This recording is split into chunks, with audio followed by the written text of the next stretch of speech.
MP Kuzi, you have the floor for 6 minutes, please. Merci beaucoup, Monsieur le Président. Thank you very much, Mr. Chairperson. For being here today. Again, thank you very much to the team of the Auditor General for your fantastic report. Madame Reza, I'm glad to see you're in better health this week. Thank you very much for being here. This has not been a good week so far for the Liberal government.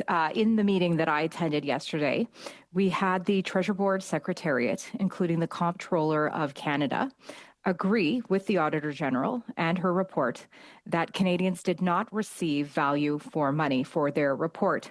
I was also very proud of my team that pushed on the issue of the government employee that received $8 million for ArriveCan, while at the same time working in the public service, something that should have never have happened, as well as the motion that was passed yesterday by my team in support, with the support of the committee, to ensure that we are aware of all of the public servants who might potentially be in conflicts of interest with their role in serving the Canadian people. We have a wonderful public service, but of course we must always ensure that there is no conflict of interest. So this has not been a good week for the Liberal government and a Arrive scam, and this is evidenced by the media reports today of, unfortunately, the government members being triggered by the use of the word Arrive scam. But today I'm going to focus my questions on the national security exemptions, because we have determined already that there was not a value for money for Canadians. So now I'd like to turn to another important aspect, which is the national security exemption. So in April 2020, your department invoked the national security exemptions to grant GC Strategies, a company that I should add should be entirely banned from contracting with the Government of Canada, a $13.9 million uncompetitive contract on behalf of the CBSA. Why did your department feel that GC Strategies was the only company that was able to complete the work necessary on ArriveCan for such a significant amount of money? Thank you very much for the question, Mr. Chair. I think that first we need to look at the national security invocation.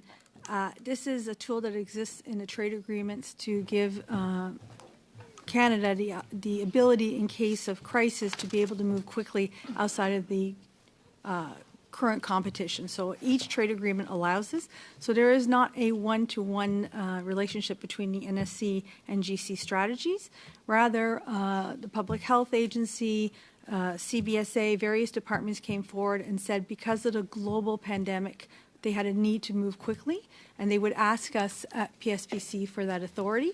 And in the consultation with legal counsel and PSPC, invocations or national security exemptions were granted, and that does not mean or guarantee a sole source strategy or any procurement process.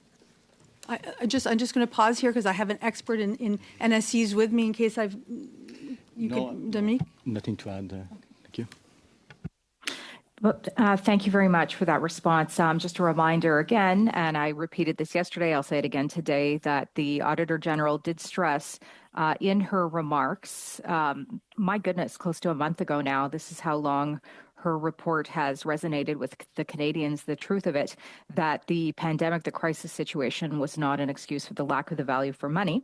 I'll follow up on my question, Ms. Reza. In the letter the CBSA CFO wrote to you for the national security exemption, he stated that this contract would be necessary for 3 months to improve low-touch IT. Why would any company need $13.9 million for 3 months of work? Thank you very much for the question, Mr. Chair. I believe that when the CFO wrote to PSPC seeking the invocation and national security exemption, it actually described a whole series of different low-touch technology to keep all of the various border lines open. I don't remember seeing any relation to any one contract or any 13.9 million.